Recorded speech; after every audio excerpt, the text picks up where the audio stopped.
Welcome to another episode of The Green Bottom Line. Hey, glad to be back. So imagine, if you will, building this massive fleet of 1 million cutting-edge artificial intelligence servers. Oh, wow. Okay. Right. You spend billions of dollars, you set up the infrastructure, you get completely ready to plug them all in, and then you realize a terrifying fact. There's no power.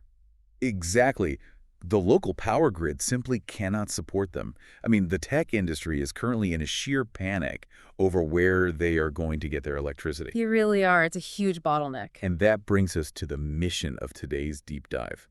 We are looking at this massive new report.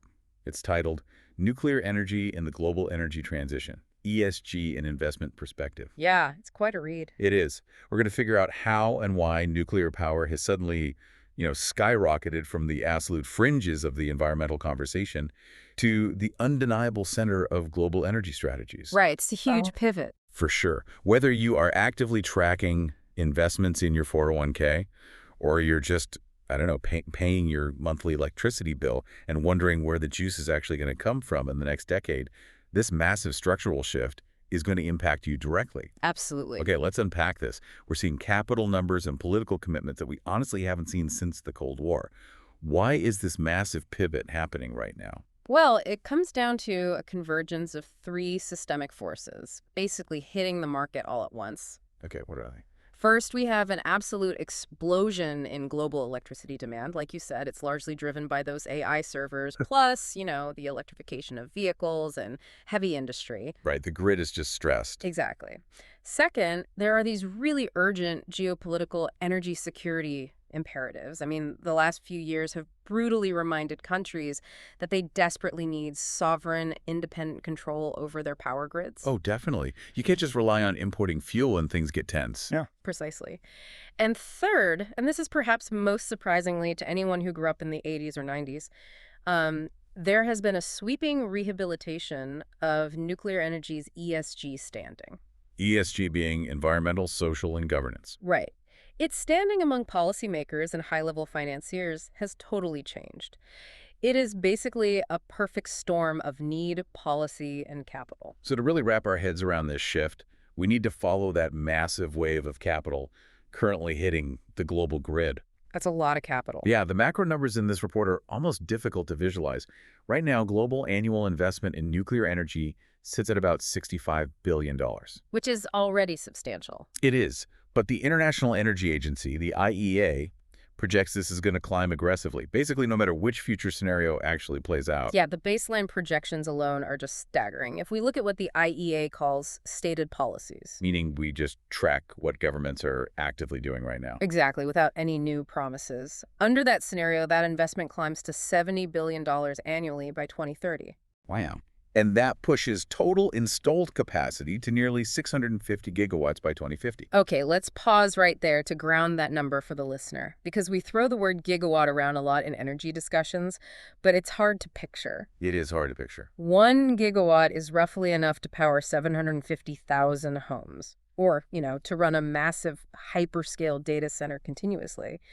So when we talk about 650 gigawatts... we are talking about powering hundreds of millions of homes. And remember, that's just the conservative baseline. Right. What happens if they actually try to hit their targets? Well, if we look at the announced pledges scenario, which assumes governments actually honor the climate commitments they made on paper, we are looking at $120 billion annually by 2030. So capacity more than doubles. Right. And if the world genuinely aims for the net zero emissions scenario, investment surges past $150 billion every single year. That pushes global capacity well beyond 1,000 gigawatts. That's incredible. And what that means for the overall power grid is just transformational. By 2030, the IEA sees nuclear renewables combined hitting 50% of all global electricity generation. Which is up from 42% in 2025. Right. And currently, nuclear alone supplies just under 10% of the world's electricity. It's like realizing an old, heavy piece of machinery you relegated to the basement is actually the only thing capable of powering your entire house. That's a great way to put it. And not just powering the house, but doing it without filling the living room with smoke. Right, zero emissions. We've known for a long time that the machinery works, but we've been, frankly, terrified to turn it on. Now the baseline power demands are so high that we basically have no choice. But I have to push back here because, we've seen grand political declarations about clean energy before that amounted to absolute zero. Oh, fair point. So is this just political theater for the cameras, or is real money actually moving into the ground? Because pledging to triple capacity sounds great on a podium, but pouring concrete is a completely different story. What's fascinating here is that the concrete project activity proves this is far more than just political talk. The money is literally moving into the ground as we speak. Really, like actual construction. Yes. Globally, there are currently 70 gigawatts of new capacity actively under construction. That represents a 30-year high for the industry. Wow, 30 years. Yeah. You have China with 32 reactors being built right now, and they recently approved 10 more. France just signed off on 6 new reactors. South Korea signed 6. What about the U.S.? In the U.S., the government recently committed $80 billion alongside Westinghouse for new construction. Plus, the administration signed an executive order aiming to quadruple domestic capacity by 2050. Okay, so the international momentum is definitely accelerating. It's everywhere. I noticed in the report that at the COP30 Climate Summit in Belém, the coalition that pledged to triple nuclear capacity by 2050 actually expanded to 33 countries. Yeah, they added some key players. Right, Rwanda and Senegal just signed on, which shows this isn't just a Western phenomenon. They are aiming for a collective 1,363 gigawatts. Which is massive. Plus, you have 16 major financial institutions formally backing this tripling goal, right? With Stifel and CIBC being the latest to join. Yeah, and the sheer scale of capital required to execute this across those 33 countries is almost hard to conceptualize. I bet. To give you a regional perspective, the European Commission estimates that the EU alone needs 241 billion euros by 2050 just to meet its own regional ambitions. 241 billion, just for Europe. Exactly. That covers extending the life of existing plants and building new large-scale conventional reactors. But to your point about that old heavy machinery in the basement, the technology itself is actually evolving rapidly. Okay, how's that? We aren't just building the same massive cooling towers from the 1970s anymore. Which is the perfect pivot to the next piece of this puzzle. Because all this macro-level money isn't just going toward those massive traditional plants that take, a decade and $10 billion to build. Right, they're changing the form factor. The technology itself is physically shrinking to meet a completely new kind of demand. We are talking about SMRs, Small Modular Reactors. Yes, SMRs. The report shows this is by far the fastest growing subsector in the space. Annual investment is projected to jump from under $5 billion today to $25 billion by 2030.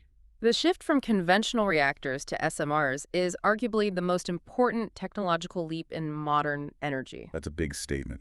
It is, but if policy support aligns, cumulative investment in SMRs could reach $670 billion by 2050. Wow. And if the industry can get construction costs down to their targets, which is roughly $2,500 per kilowatt in China and about $4,500 in the US and Europe, we could see cumulative investment in SMRs hit $900 billion.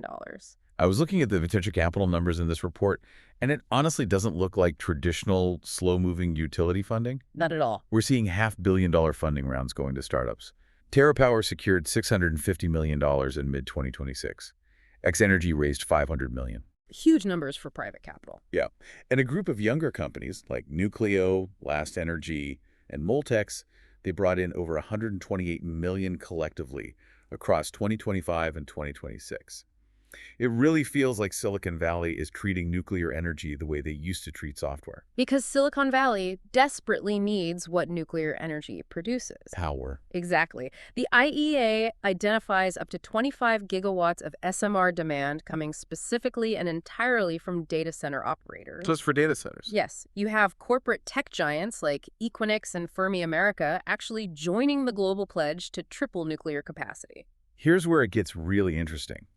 If data centers and AI hyperscalers are the ones driving this massive procurement, are tech companies basically being forced to become utility companies? Yes, essentially. Because they just can't wait for the local power grid to catch up. That is precisely what is happening. The tech industry is realizing that their core bottleneck isn't microchips anymore, it's electricity. They need reliable juice. Right. AI doesn't just need a massive volume of power, it requires continuous dispatchable power. It needs to run 24 hours a day, 7 days a week, without interruption. So solar and wind just don't cut it. Wind and solar are amazing, but they are intermittent. The sun sets, the wind stops blowing, and you need massive, expensive battery storage to smooth out those gaps. SMRs provide that steady baseline power in a highly localized package. And help me understand the modular part of SMR. Why does making them smaller make them so much more attractive to these tech investors? It changes the entire economic model. Conventional reactors are these bespoke mega projects built entirely on-site, which leads to massive delays and cost overruns. Right, they always seem to be over budget. Always. But SMRs are designed to be manufactured in a factory, put on a truck or a train, and then assembled on-site. This factory line approach drastically reduces construction time. Oh, I see. Because you can build them faster, SMRs potentially boast half the 20 to 30-year financial payback period of a conventional reactor. Which is huge for investors. Huge. That's why the traditional utility investor base is being entirely reshaped by corporate energy users. They finally have a nuclear product that fits corporate timelines. Okay, so tech companies are begging for SMRs. The money is clearly there. The demand is obvious. You would think the financial path forward would be totally clear, right? I think so. Why aren't we breaking ground on 1,000 of these reactors tomorrow morning? Well, the minute a massive global fund tries to write that check, they hit a legal brick wall over the word green. Yes, the ESG problem. And that brings us to the ESG tug of war.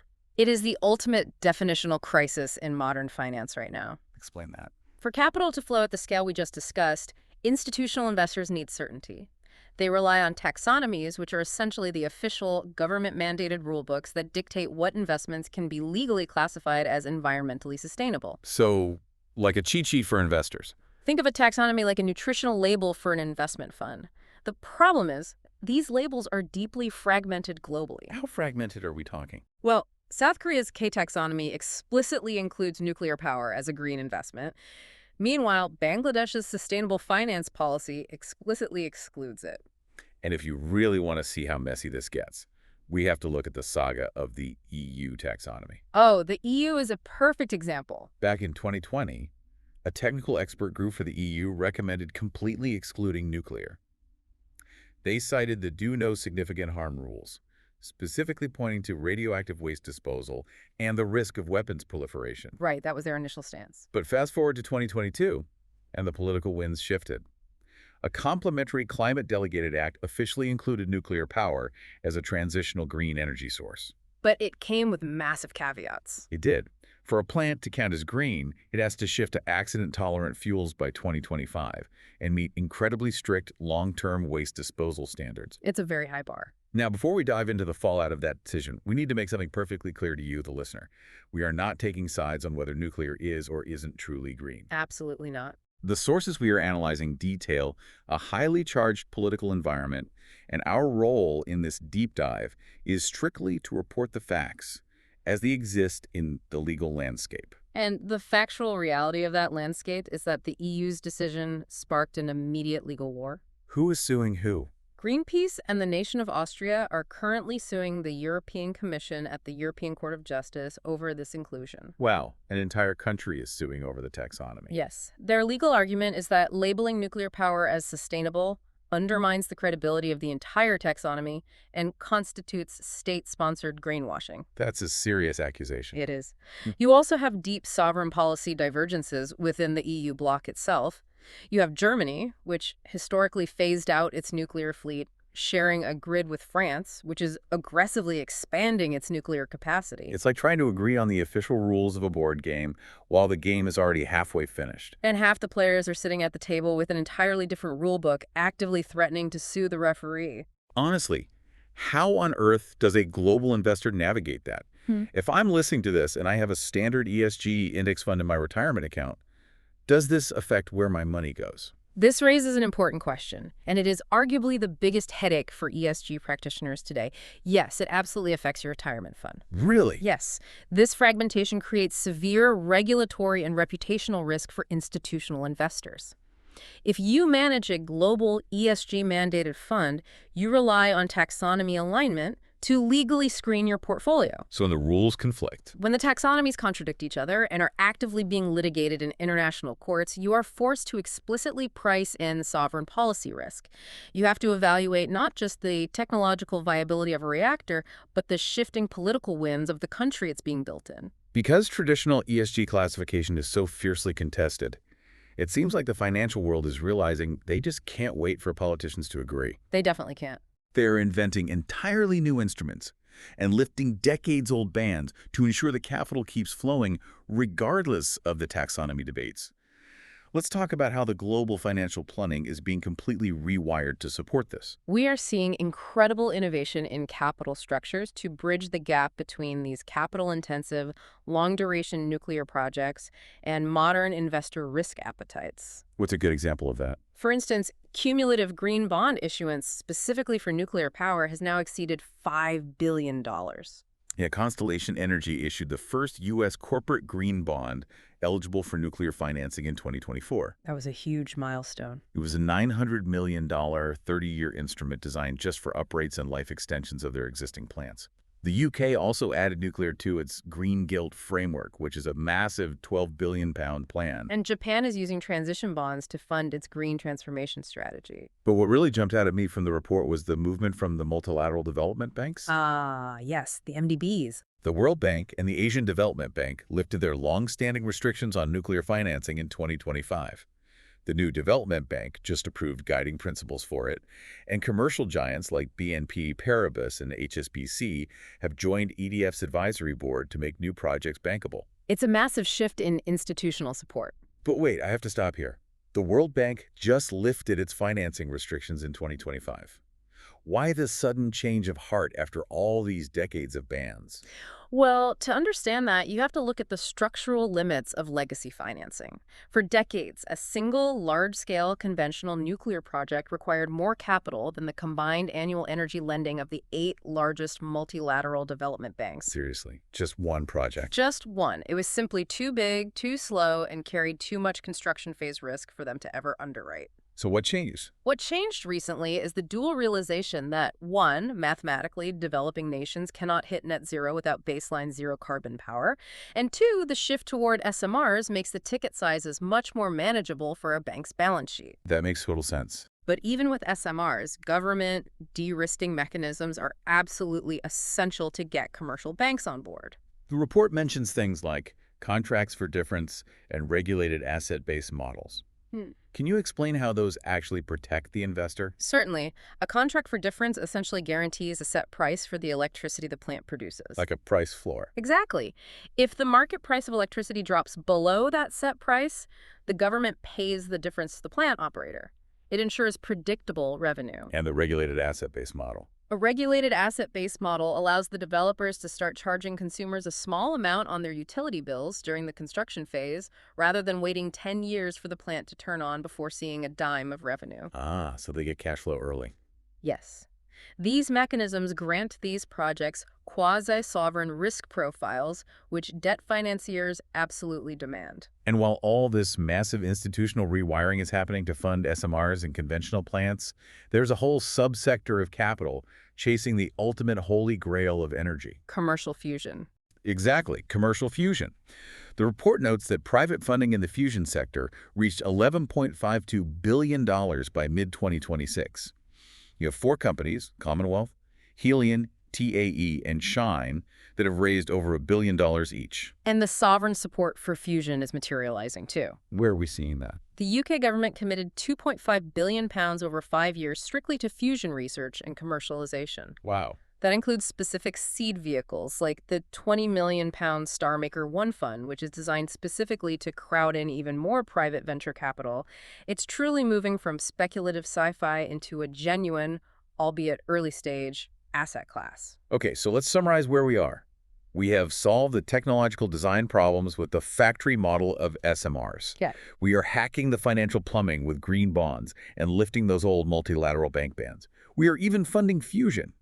But the report highlights a physical bottleneck that threatens to derail this entire trillion-dollar renaissance. It's the big elephant in the room. None of the tech or the finance matters without the actual physical fuel. And the math on uranium supply is highly alarming. It is the most critical physical risk factor in the entire transition, and fuel supply security is becoming a massive ESG issue in its own right. What do the numbers look like? Just look at the pricing. In August 2026, uranium spot prices hit $87.25 per pound, with long-term contracts sitting at $90. That sounds high. That is the highest price level the market has seen since 2008. The production deficit outlined here is just wild. The global industry right now requires roughly 185 million pounds of uranium annually. Right. The replacement rate, which is what they need just to keep current operations sustainable without drawing down reserves, is about 150 million pounds.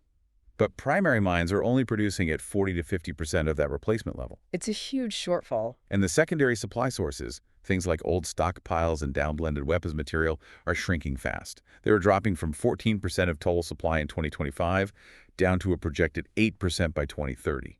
The gap between what we mine and what we burn is widening rapidly. So what happens to the price? Industry analysts are now estimating that prices may need to sustain at $125 to $150 per pound just to financially incentivize the creation of new primary mines. And we need those mines, right? We absolutely need those new mines because within a decade, as these SMRs come online, the annual requirement is projected to balloon to between 250 and 300 million pounds. So what does this all mean?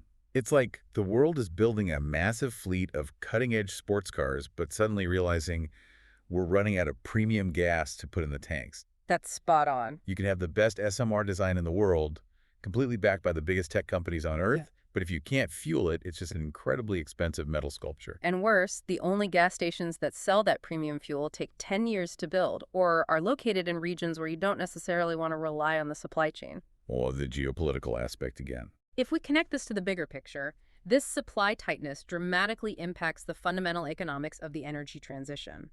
When an investor is modeling the 30-year financial viability of a new nuclear plant, fuel cost assumptions are absolutely critical. Right, if fuel doubles, the math changes. If the price of uranium doubles, that fundamentally shifts the cost of capital. But for the listener looking at their portfolio, it also creates distinct opportunities. Like what? We are seeing uranium-linked equity strategies and physical trusts becoming vital hedging tools within diversified energy transition portfolios. Well, what an incredible journey this deep dive has been. We started with a $1 trillion renaissance, massive global pledges, and over 70 gigawatts of capacity actively under construction. It's a massive scale. We unpacked how AI's insatiable thirst for power is driving the shift toward factory-built SMRs, essentially forcing tech giants to step into the utility space. Who would have thought? We waded through the incredibly messy ESG tug-of-war, with lawsuits flying over the EU taxonomy and global rulebooks clashing over the definition of the word green. Very messy. We looked at how the financial world is adapting, issuing new green bonds and lifting 20th century bans to fund everything from life extensions to commercial fusion. And finally, we hit the stark physical reality of the uranium supply deficit that threatens to bottleneck the whole thing. It's a lot to process. For you listening, hopefully, you now have a comprehensive map of the global nuclear landscape. You can look past the daily political headlines and see the true mechanics driving the green bottom line. And as we look at those mechanics, I want to leave you with one final thought to mull over, something that extends beyond the report's financial data. Okay, lay it on us. If the future of artificial intelligence requires massive continuous amounts of power, and that power increasingly relies on SMRs, and those reactors require incredibly specialized, geographically concentrated uranium supply chains, will the global race for tech dominance inevitably become a new kind of uranium Cold War? How will sovereign control over these rare physical resources ultimately dictate who actually wins the AI race? Wow. That is a fascinating and honestly slightly terrifying question to end on. Thank you so much for joining us on this deep dive. Thanks for having me. Keep paying attention to the machinery behind the curtain. And as always, keep questioning the world around you. We'll catch you next time.